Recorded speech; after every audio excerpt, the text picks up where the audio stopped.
माजी आमदार शिरीष चौधरींनी ज्या पद्धतीने आज स्टेटमेंट केलं आणि मी जे बघितलं त्याच्यामध्ये पाण्यामध्ये राजकारण करू नये ही वस्तुस्थिती आहे. खरोखर पाण्यामध्ये राजकारण करू नये.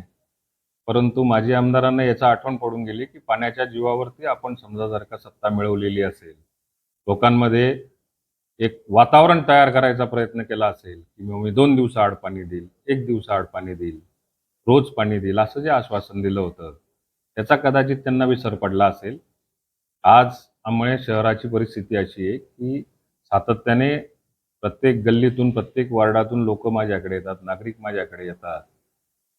हैराण झालेले आहेत लोक की 15-15 दिवसाआड जर का पाणी येत असेल, त्यातल्या त्यात अजून अशुद्ध पाणी येत असेल, त्या अशुद्ध पाण्यामुळे मागच्या महिन्याभरामध्ये पोटदुखी झाली असेल, डोकंदुखी झाली असेल, कोणाला उलट्या झाल्या असतील. त्याचं कारण काय? तर आज जे पाणी मिळालेलं असेल, जे काही आता नागरिकांना, अंबळेच्या जनतेला पाणी मिळतंय, त्या पाण्यामध्ये कुठल्या ना कुठल्या क्लोरीनचं प्रमाण जास्त आहे का?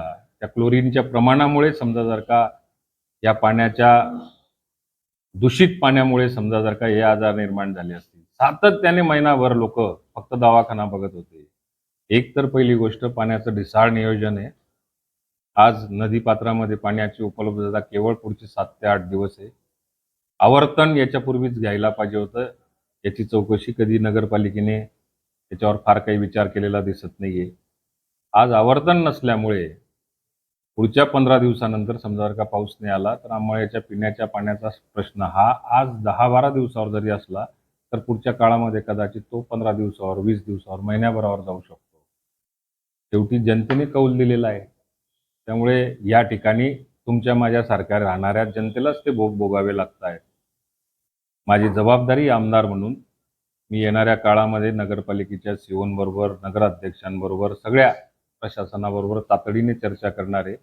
मी रोज त्याच्या बाबतीमध्ये आढावा घ्यायचा याच्या मागच्या 4 दिवसामध्ये प्रयत्न केलेला आहे आणि मला असं वाटतं की आत्ता ही परिस्थिती हाताबाहेर गेलेली आहे.